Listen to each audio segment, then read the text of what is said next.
Basahin mo yan sa kanya. Inaaman ko. Pero maganda yung iba.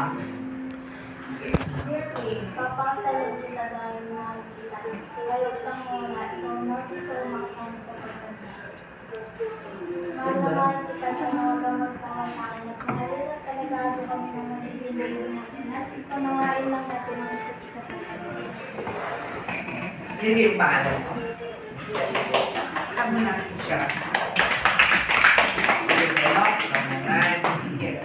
Hindi, kahit i-rap mo yan, okay lang. Sige, sabihin mo. Yung tawag mo ha. Yung tawag mo sa kanya.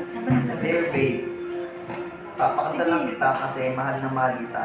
Gusto ko maging legal ang pagsasama natin at makitang maging masaya tayo kasama ang baby natin. Gusto ko makasama kita habang pagtanda.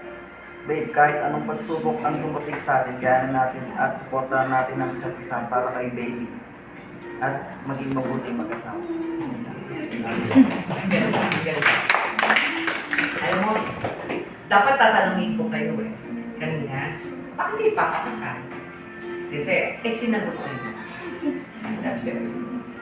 Ako sige, yan ang din lang.